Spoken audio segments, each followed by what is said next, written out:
ನಮ್ಮ ದೈನಂದಿನ ಜೀವನದಲ್ಲಿ ವ್ಯಾಯಾಮವು ಅತ್ಯಂತ ಮಹತ್ವದ್ದಾಗಿದೆ ಎಂದು ನಮಗೆಲ್ಲರಿಗೂ ತಿಳಿದಿದೆ. ಆದರೆ ವ್ಯಾಯಾಮದಿಂದ ದೇಹದ ಮೇಲೆ ಆಗುವ ಉಪಯೋಗ ತಿಳಿದಿಲ್ಲ. ವ್ಯಾಯಾಮವು ದೈಹಿಕ ಅರ್ಹತೆ ಮತ್ತು ಒಟ್ಟಾರೆ ಆರೋಗ್ಯ ಹಾಗೂ ಕ್ಷೇಮವನ್ನು ಹೆಚ್ಚಿಸುವ ಮತ್ತು ಕಾಪಾಡುವ ಒಂದು ಚಟುವಟಿಕೆ.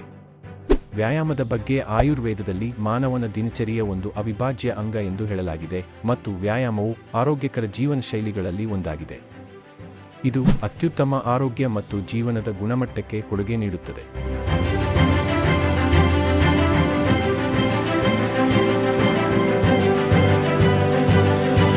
ಹಾಗಾದರೆ ಯಾವ ಸಮಯವು ವ್ಯಾಯಾಮ ಮಾಡಲು ಸೂಕ್ತ ಎಂದು ನೋಡುವುದಾದರೆ, ಬೆಳಗಿನ ಜಾವ ಅಂದರೆ 10 ಗಂಟೆಯ ಒಳಗೆ ವ್ಯಾಯಾಮ ಮಾಡುವುದರಿಂದ ಸದಾ ಚೈತನ್ಯದಿಂದಿರಲು ಮತ್ತು ದಿನದ ಮುಂದಿನ ಕಾರ್ಯಗಳಿಗೆ ನಿಮ್ಮನ್ನು ಸಿದ್ಧಪಡಿಸಲು ಸಹಾಯ ಮಾಡುತ್ತದೆ. ಏಕೆ ಬೆಳಗಿನ ಜಾವದಲ್ಲಿ ಮಾತ್ರ ವ್ಯಾಯಾಮ ಮಾಡತಕ್ಕದ್ದು? ವ್ಯಾಯಾಮ ಮಾಡುವುದು ಎಂದರೆ ದೇಹದ ಅಂಗಾಂಶಗಳನ್ನು ಚಲನೆಗೆ ಒಳಪಡಿಸುವುದು. ಇದರಿಂದ ವಾತದೋಷವು ಉತ್ತೇಜನಗೊಳ್ಳುತ್ತದೆ. ಹಾಗೆ ವ್ಯಾಯಾಮ ಮಾಡಿದಾಗ ಬೆವರು ಬರುವುದು ಸಹಜ. ಇದರಿಂದ ಪಿತ್ತ ದೋಷವು ಉತ್ತೇಜನಗೊಂಡಿದೆ ಎಂದರ್ಥ.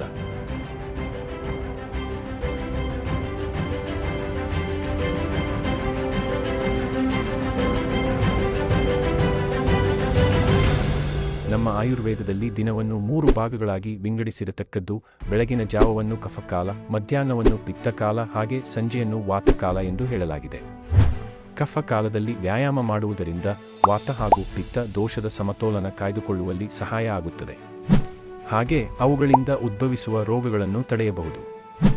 ಒಂದು ವೇಳೆ ಮಧ್ಯಾಹ್ನ ಅಥವಾ ಸಂಜೆಯ ಕಾಲದಲ್ಲಿ ವ್ಯಾಯಾಮ ಮಾಡಿದರೆ ಹಲವಾರು ತರಹದ ವಾತ ಮತ್ತು ಪಿತ್ತ ದೋಷಗಳ ರೋಗದಿಂದ ಬಳಲುತ್ತೀರಿ.